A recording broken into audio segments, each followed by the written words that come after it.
Jadi memang semula kita semua merasa aneh karena secara sistem kalau tahanan itu adalah anggota Polri, kalau saya tidak salah saya baca di peraturan Kapolri tahun 2015, tahanan anggota Polri itu terpisah dari tahanan lain, ya, sehingga kalau Muhammad Kece ini kemudian dianiaya oleh tahanan yang namanya Napoleon Bonaparte, berarti ada yang salah di dalam pengaturan pengamanan para tahanan di Bareskrim. Karena bagaimanapun semua tahanan di Bareskrim itu adalah tanggung jawab Bareskrim apapun masalahnya. Yang kedua, yang namanya tahanan itu, kepentingan menahan itu kan Bareskrim Polri, terutama mereka yang masih dalam tahap penyelidikan dan penyidikan. Katakanlah Muhammad Kece pada saat ini adalah tersangka yang ditahan Bareskrim Polri untuk kepentingan penyidikan. Mengapa Muhammad Kece harus ditahan? Pertama, untuk menjamin kelancaran pemeriksaan. Yang kedua, untuk menghindari jangan sampai Muhammad Kece menghilangkan barang bukti. Dan yang ketiga, jangan sampai Muhammad Kece melarikan diri. Untuk itu, atas pertimbangan subjektif penyidik, terhadap Muhammad Kece dilakukan penahanan. Tetapi masalah lain yang muncul berdasarkan pemberitaan di sejumlah media, ya, sejak 2 hari yang lalu, bahkan kemarin dan hari ini, Napoleon Bonaparte disebut-sebut sebagai terpidana. Nah, sebagai seorang terpidana artinya proses perkara pidana sepanjang menyangkut Muhammad Kece dalam dugaan tindak pidana korupsi, putusan Pengadilan Tinggi Jakarta sudah mempunyai kekuatan hukum tetap. Artinya seharusnya, ya, seandainya status terpidana ini betul, putusan dalam perkara Napoleon Bonaparte sudah mempunyai kekuatan hukum yang tetap, berarti merubah status Napoleon Bonaparte dari terdakwa menjadi terpidana. Nah, sebagai terpidana dia harus sudah dieksekusi di rumah Lembaga Pemasyarakatan Sukamiskin di Bandung, sebagaimana lajinya selama ini hampir semua napi korupsi perkaranya, pelaksanaan putusan pengadilannya dilakukan di LP Sukamiskin. Nah, dengan masih adanya Napoleon Bonaparte sebagai terpidana di Bareskrim, ini pun menimbulkan tanda tanya. Apakah Napoleon Bonaparte sengaja diskenariokan oleh kelompok tertentu, baik di dalam rutan Bareskrim Polri maupun pihak luar, untuk menghakimi dan mengeksekusi Muhammad Kece? Apalagi kalau kita hubungkan dengan surat terbuka yang dibuat dan disebarkan oleh Napoleon Bonaparte yang masih menyatakan diri sebagai Irjen Pol, ya. Beliau adalah bintang 2.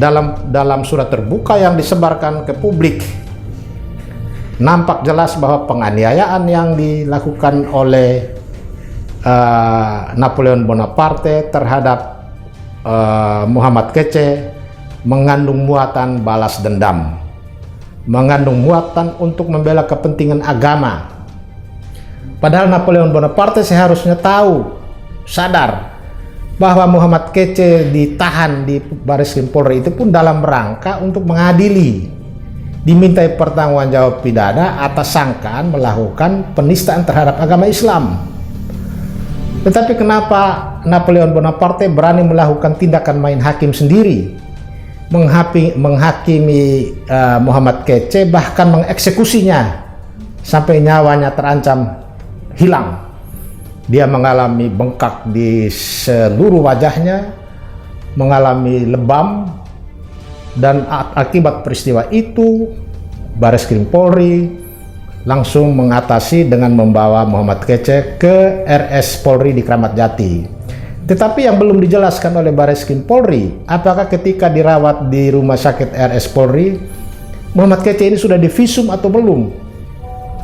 Kena visum et repertum terhadap seseorang, baik itu karena penganiayaan maupun karena sebab lain, itu sangat penting untuk menentukan sebab-sebab luka dan lebam di dalam tubuh seseorang, sekaligus untuk bisa menentukan kadar penganiayaan termasuk kategori berat atau ringan.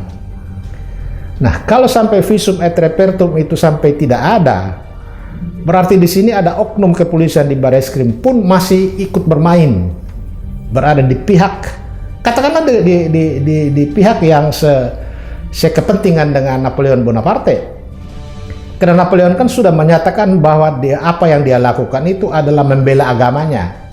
Dia tidak punya persoalan pribadi apa-apa, tetapi dia hanya ingin membela agamanya karena pernyataan-pernyataan Muhammad Kece sudah masuk kategori akan merusak persatuan menurut dia.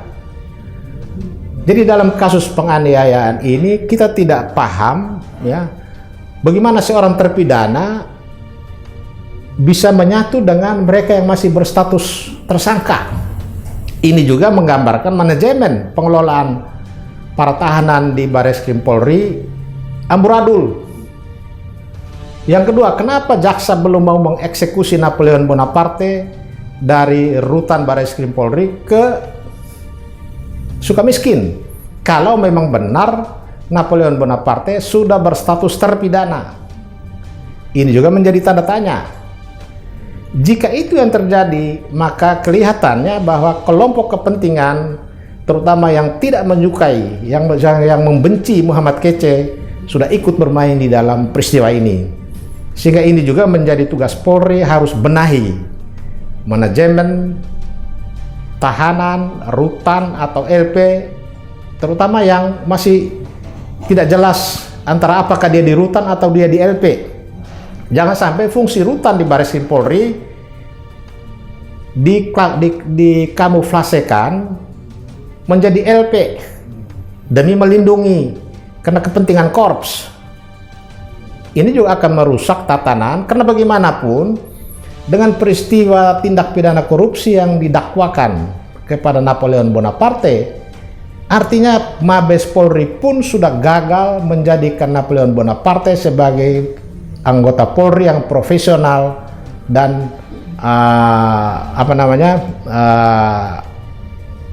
sebagai anggota polisi yang profesional dan taat akan hukum. Karena dia sudah tidak profesional, dia membangkangi sumpah jabatannya, maka dia seharusnya layak dibina di lembaga kemasyarakatan. Dia tidak bisa lagi dipertahankan di lingkaran Mabes Polri.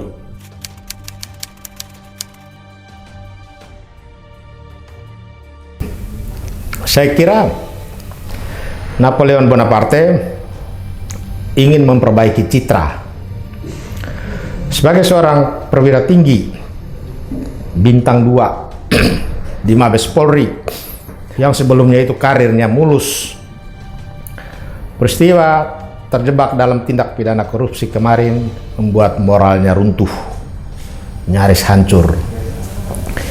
Di tengah moralnya yang runtuh dan nyaris hancur, dia ingin mau menampilkan dia citra seorang pahlawan. Ya, dia ingin tampil sebagai seorang Rambo yang mewakili kelompok umat Islam yang merasa sakit terhadap ucapan pernyataan dari Muhammad Kece yang dinilai telah menista agama Islam.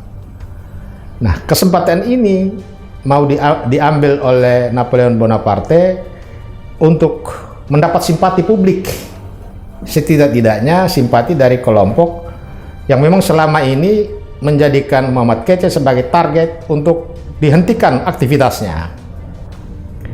Jadi itu yang merupakan salah satu sebab yang menurut saya memicu Napoleon Bonaparte nekat. Dan itu yang seharusnya diantisipasi oleh Polri di rutan Bareskrim. Karena penjagaan tahanan itu kan 24 jam. Nah, jangan sampai petugas di Bareskrim Polri pun ada yang ikut bermain.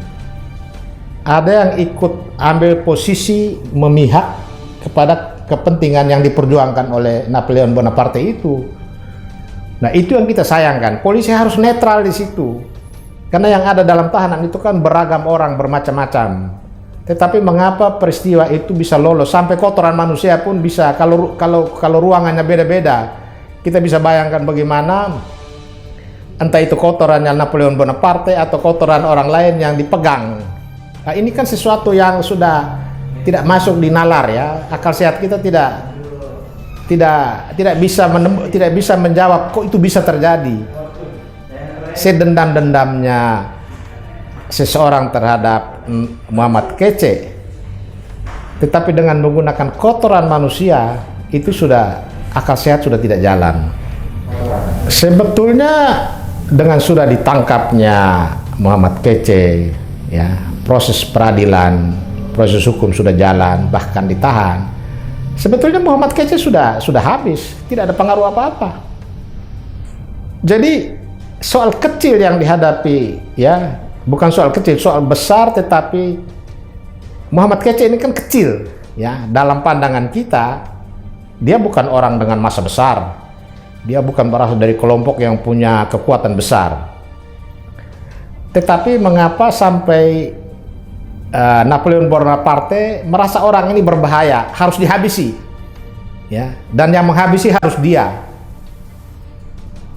Ini yang saya lihat sekarang ini dukungannya sudah mengalir banyak untuk Napoleon Bonaparte. Padahal cara-cara yang dia lakukan itu adalah cara-cara keji, cara yang tidak terpuji. Sebagai seorang yang masih melekat pangkat Irjen Pol, ya, meskipun dia terpidana, tindakan yang dilakukan oleh Napoleon Bonaparte sebagai perbuatan yang tidak terpuji. Karena menghakimi seseorang, mengeksekusi seseorang yang bukan wewenang dia. Apa yang dia lakukan itu adalah sudah melakukan tindakan yang menjadi wewenang penegak hukum. Mau mengeksekusi kek, mau apa, itu bukan tugas dia, itu hukum yang punya tugas nanti.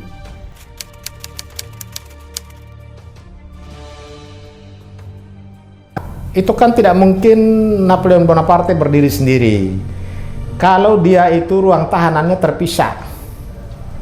Sementara status tahanannya Muhammad Kece itu masih dalam isolasi. Tahanan yang isolasi itu kan pengawalannya ketat. Tidak sembarangan orang bisa keluar masuk. Tetapi kalau sampai Napoleon Bonaparte bisa masuk ke ruangan tahanan yang dalam statusnya isolasi, itu berarti petugas di sana pun ada yang bermain. Dan untungnya ada saksi yang lihat bagaimana peristiwa pemukulan itu terjadi. Dia mengoleskan kotoran manusia itu di wajah Muhammad Kece. Muhammad Kece sampai pingsan. Jadi ini sangat keji. Sangat keji. Kenapa dia tidak matiin sekaligus? Gitu. Nah, Barreskrim Polri sudah mendeklar bahwa proses hukum terhadap penganiayaan sedang berlangsung dan sudah masuk penyidikan. Sehingga kita berharap selain Napoleon akan memenuhi kewajibannya kalau dia sudah betul-betul sudah jadi terpidana, selain menjalani masa hukumannya 4 tahun, dia akan diperhadapkan lagi dengan kasus penganiayaan ini dalam perkara tersendiri. Sehingga itulah sebetulnya sangat merugikan buat Napoleon Bonaparte.